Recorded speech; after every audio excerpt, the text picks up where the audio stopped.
Welcome to the Entrepreneur Happy Hour, where we dive into the world of business. I'm your host, Kimberlee Deneice, and each week we will bring you inspiring interviews, insightful business trends, and stories from entrepreneurs around the globe. Join us as we explore their journeys, uncover the highs and lows, and everything in between.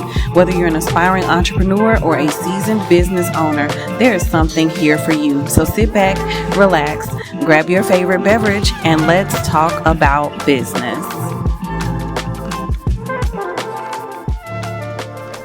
I'm so excited to interview our guest today, Nathan Baws, out of Australia.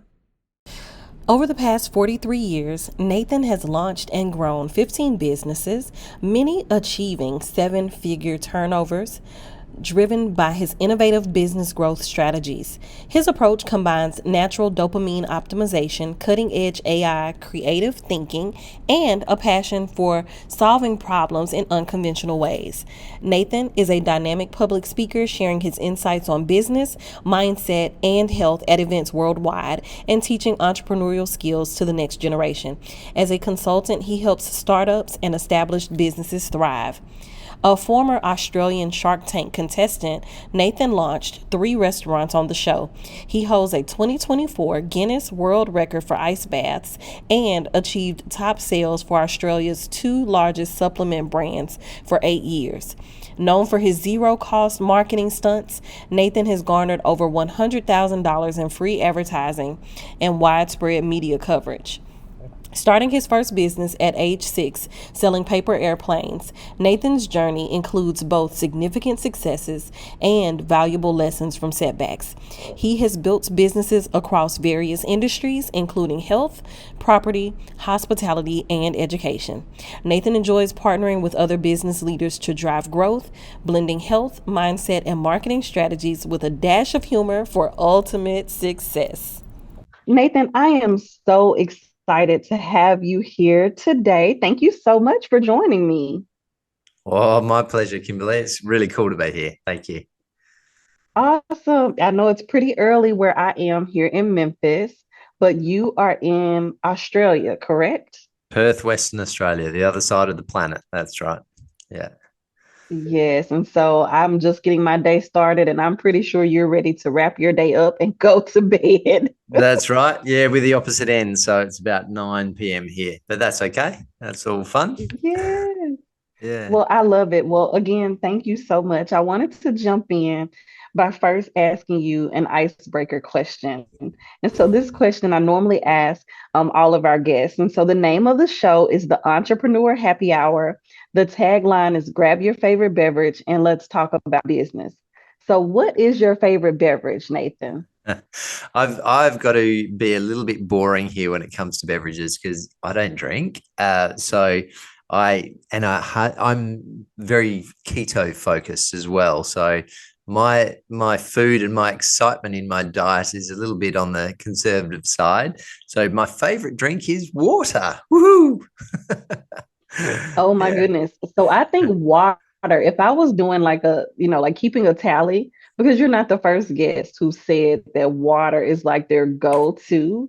That's what they love to drink and that's what they drink the most. That's awesome.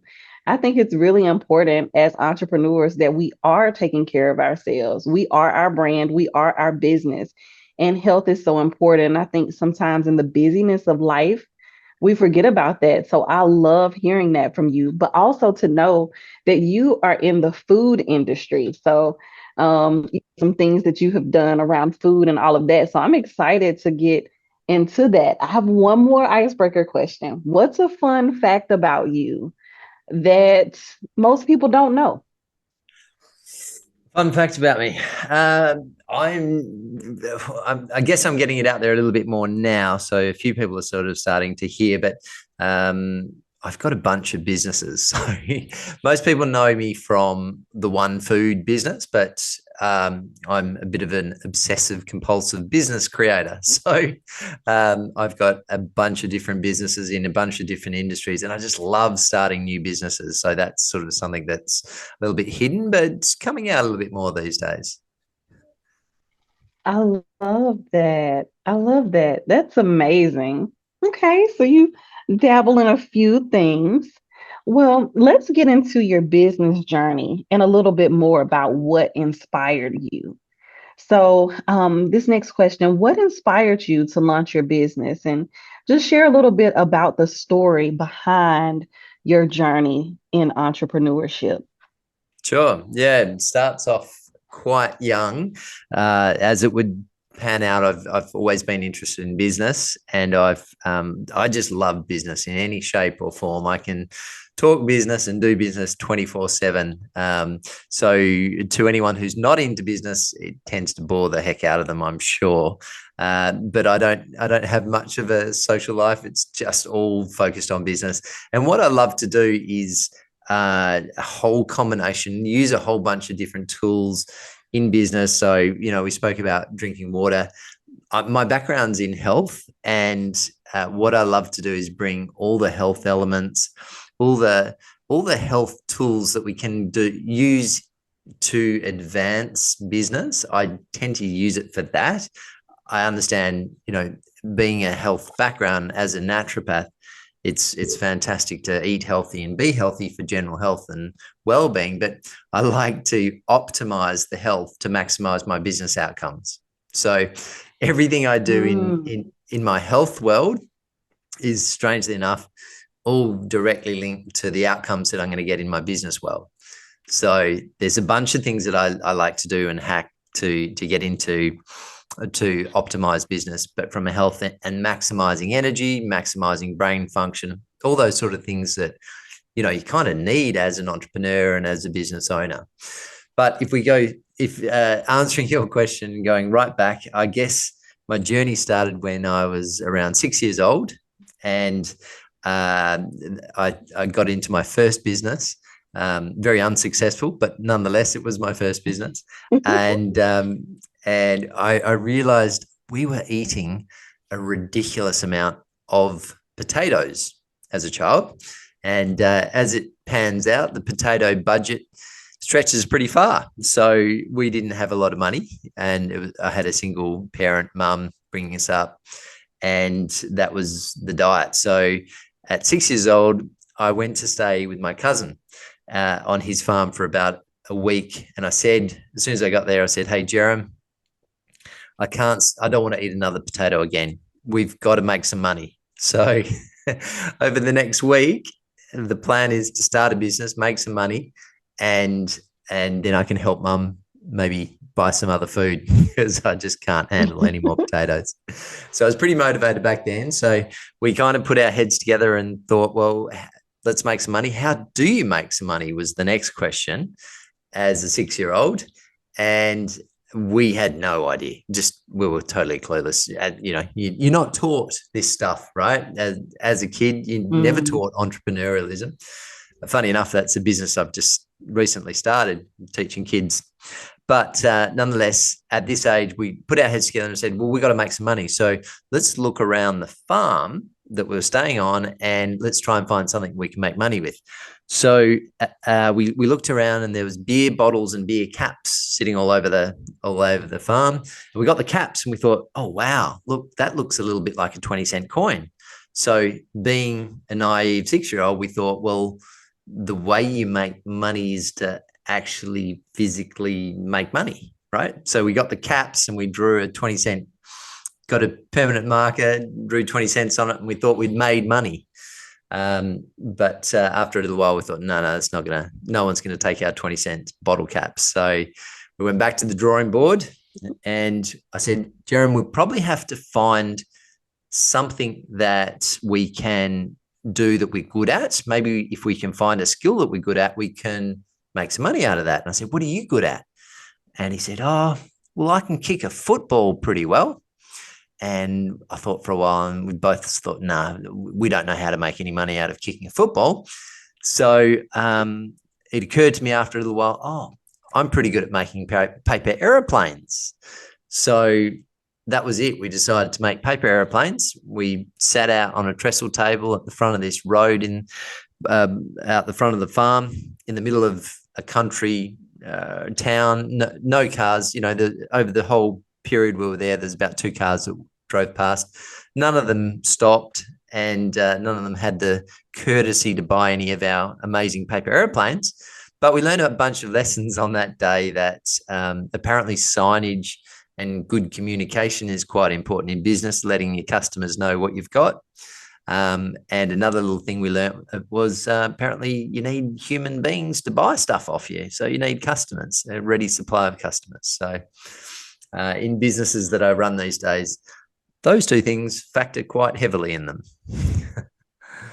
Yeah. I love that so much. And I love your story about the potatoes that you were eating. I know we've talked and had a previous conversation. I've been to Sydney, Australia a couple of times. And from that experience, I did eat a lot of potatoes while I was in Australia. Oh, you We too. were trying to stretch our food and do all of these things. But also I feel like in the American diet here, potatoes have become something, that you just can, you can kind of stretch it. You can make so many different things and cook it so many different ways. It's high in starch and carbs, but I think hearing your story about like we got to do something different so mom can stop making all these potatoes. That's so great, and I love how that created an awareness for you about health as well. And something that you said that was so profound: we've got to optimize our health so we can maximize our business outcomes. And I don't think we really think about that No. enough. And so I love your background as a naturopath, and how you've gone into food and how you're now working with young people. I want to ask you a little bit more, if you're comfortable sharing about that work and what motivated you to now do some work around food and young people, if you don't mind sharing. Yeah, pleasure. Yeah, it's fun. So the food side of it started back about 10 years ago. My father-in-law actually makes pasta, so a bit of variety from potatoes. We thought we'd mix our carbohydrates up a little bit. So he makes pasta, and he's a phenomenal, like he's been making pasta for 40 plus years. So I said to him, look, I want to make a range of my own pastas. You make it for me. You're the chef. You can create some pretty amazing product. But I've got a stipulation. I don't want any rubbish in it. I don't want any artificial anything. So he was over here with flavor and I'm over here with health. And sometimes when we brought the ideas together, there was a little bit of conflict and collision. But overall, we were able to come up with some really healthy and really flavorsome products. So that's what we got out there. And now we do restaurants and retail stores and wholesale and retail and fundraising, a whole bunch of different things with that business. The other thing that we're just starting now is I was on Shark Tank a couple of years ago, and I was pitching in Australia, and I was pitching my restaurant businesses at that stage for investment. And I had 3 of those, but utilizing the sort of skill sets that I learned through pitching in Shark Tank, I realized that I started giving presentations to schools on Shark Tank and, what was behind the scenes in Shark Tank. And they were all really, really interested. But what I realized is that there's, in schools and the education system, there is next to zero entrepreneurial or financial education that we provide our kids.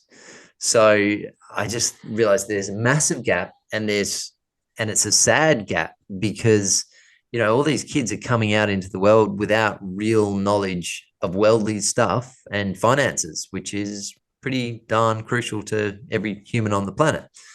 So I figured, well, why don't we utilize Shark Tank and the financial lessons and create a course that we can integrate into schools around the world and teach them financial education from everything from managing money to entrepreneurialism to business to marketing, negotiations, finance, the whole lot, because it just doesn't get touched on. So what we've done is built this course that ties in with curriculums all around the world, whatever country. We integrate this course in the curriculum and the syllabus, and we offer it now to schools with the desire to educate kids and to have children come out into the world with a really good head start in the financial side of things. Yeah. So that's where we're at with that one. I love that. I love that so much. I love that from pitching on Shark Tank to then making these presentations in school about the behind the scenes, you realize that there was so much more that you could give these young people than just that presentation, right? So I love that so much. That's amazing how you've turned your journey, your passion, the work that you do into something that can continue to live on beyond, just you as an individual, really living a life of significance and living a legacy. That's amazing.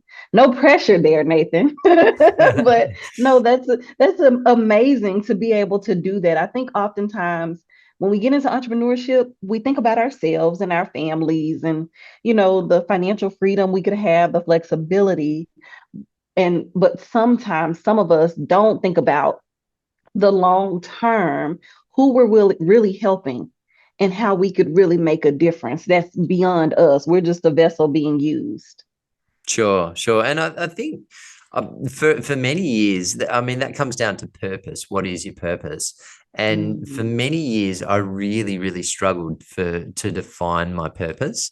And it's really interesting. I think this hopefully will help a few people get to understand their purpose, what I'm about to say, because for me, it was just like, I know I should be doing stuff to help humanity, to help the bigger picture. I feel it in myself, but everyone also says that you should be doing it. So everyone's got this focus on purpose, but I've always struggled to identify how to get to my purpose, how to clarify it. And I've come up with different things over the years thinking, oh yeah, that's my purpose. And then after a few months, it just sort of fizzes off and it dissolves and it doesn't resonate. Now what I've done is come from a totally different perspective on creating purpose. And I think you might find this, some of the listeners out there might find it quite useful.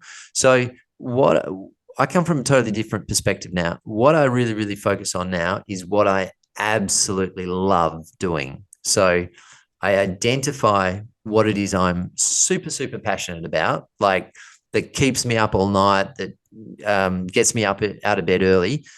I want to find that absolute passion, that light bulb that goes on that just drives me. And then off the back of that, then find some purpose in that. And coming from it that way around, I find that I'm way more motivated to carry through on delivering my outcomes for my purpose.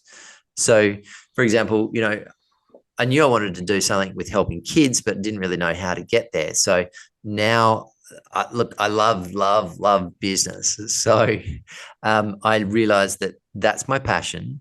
So how do I get my purpose out of that? It's by using what I love to generate an end result of a direction that I can use as my purpose. So that to me is just a small little twist, but being just an absolute game changer. If that makes sense. I love that so much. Yes, thank you so much for sharing that. I want to ask you next, what was the biggest challenge you faced when you started your business and how did you overcome it? I think when I studied as a naturopath and then I went out there into the world as a naturopath without a clue how to market.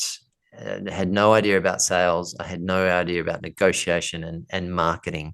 And it's just not something you're taught. I mean, I think we had probably a half-hour lesson at college on how to market yourself, which clearly isn't enough. So I went out there into the world, and this was, I guess, in the early days, sort of just when the internet was starting up. So no one really did any internet marketing, or we weren't switched on enough to do it. Maybe some people were doing it. So I think the whole marketing side of things for me was something that really hampered my growth. And now I spend so much time on the marketing side of my businesses because I just realized that it is the most important thing, bar none.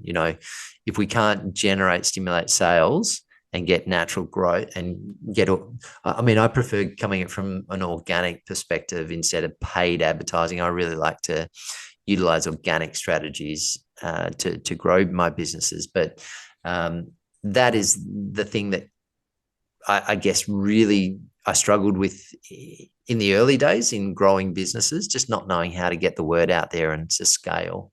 I've spent so many years just focusing on understanding that side of the business more and getting the skill sets around. And now I've just started a marketing company. So I've basically put together the dream list of everything that I've ever wanted to grow my business.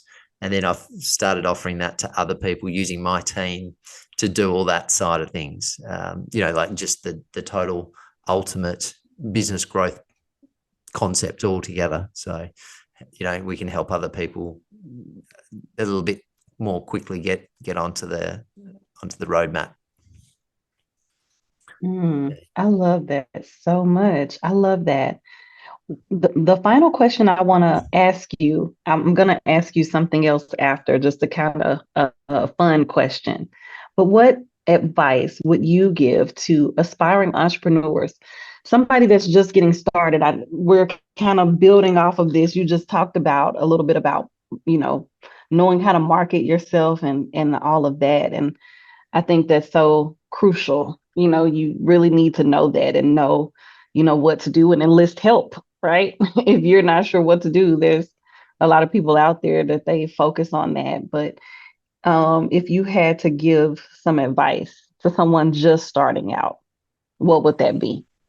Well, I think that we've touched on it with the marketing side. So there's that aspect. Learn, spend the time. There's so much cool stuff on YouTube. You can get your education for free now, and then implement immediately once you've learned it. And there's so many marketing strategies. So you just really have to try them, see what resonates, what results you get.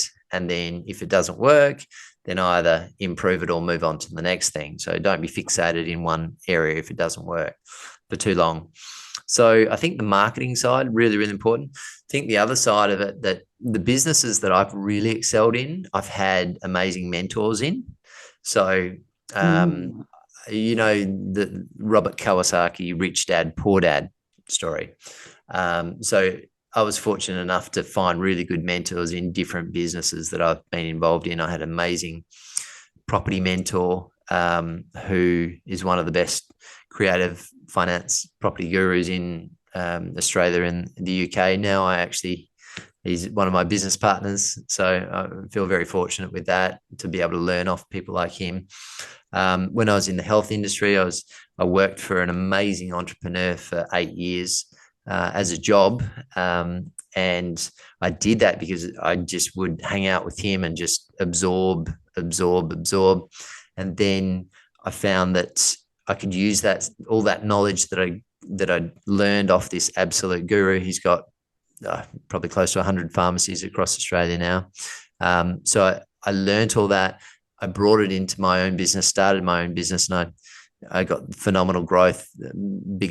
I ended up being the biggest buyer of the two largest supplement brands in Australia in small little sleepy Perth for 8 years in a row. So all those skills that you get along the way from mentors is absolutely invaluable. It just fast tracks your progress and cuts out all the big learning curves. You can grow on someone else's dollar and someone else's skill set. And that just is amazing for, if you can find someone that is in the industry or in business that you can connect with, you can hang out with, do some work for them for free, just any way you can connect and learn and grow from their experience. It's just a game changer.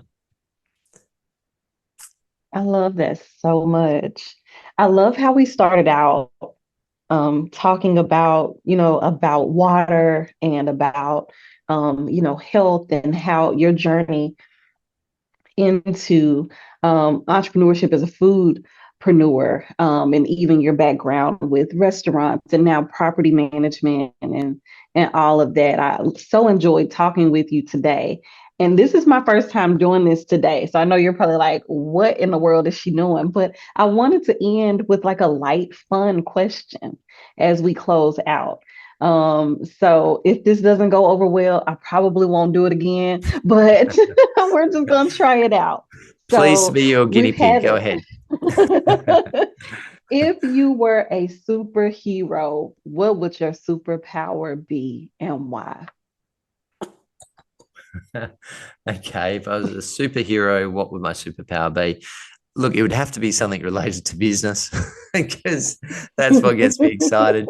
And that's all I do. So it'd have to be something related to business. What would my superpower be?